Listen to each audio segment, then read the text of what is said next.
Sun டிவில மக்கள் எல்லாரும் விரும்பி பார்க்குற அண்ட் ரொம்பவே சக்சஸ்ஃபுல்லா போயிட்டு இருக்க சீரியல் தான் எதிர்நீச்சல் தொடர்கிறது.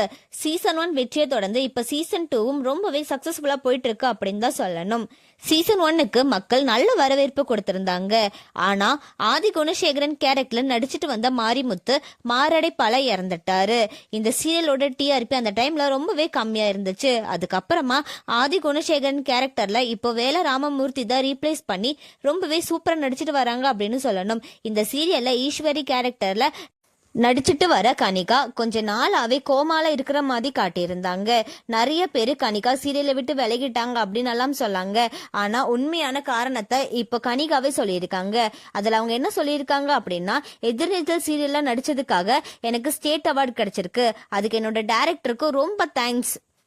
இப்போ எதிர்நீச்சல் சீரியல்ல கொஞ்சம் பிரேக் எடுத்திருக்கேன். எதனால அப்படின்னு சொன்னா, என்னோட மகன் இப்ப 10வது எக்ஸாம் எழுத போறான். நான் அவன் கூட இருந்து அவனை பாத்துக்கணும் அப்படின்னு சொல்லி ஆசைப்படுறேன். இந்த விஷயம் டைரக்டர் அண்ட் சீரியல் டீம் எல்லாருக்குமே நல்லாவே தெரியும் அப்படின்னு சொல்லியிருக்காங்க. அண்ட் அது மட்டும் இல்லாம எதிர்நீச்சல் சீரியல்ல ஈஸ்வரி கேரக்டருக்கு சீக்கிரமா என்ட்ரி கொடுக்க போகிறதாவும் சொல்லியிருக்காங்க. எதிர்நீச்சல் சீரியலை நீங்க பாக்குறீங்களா? அதுல ஈஸ்வரி கேரக்டர்ல நடிச்சிட்டு வர கனிகாவை உங்களுக்கு எந்த அளவுக்கு பிடிக்கும், அவங்களோட என்ட்ரிக்கு நீங்க எவ்வளவு ஈகரா வெயிட் பண்றீங்க அப்படின்னு சொல்லி கமெண்ட்ல சொல்லுங்க. அண்ட் இந்த மாதிரியான அப்டேட்ஸ்க்கு நம்மளோட சேனலை சப்ஸ்கிரைப் பண்ணிக்கோங்க.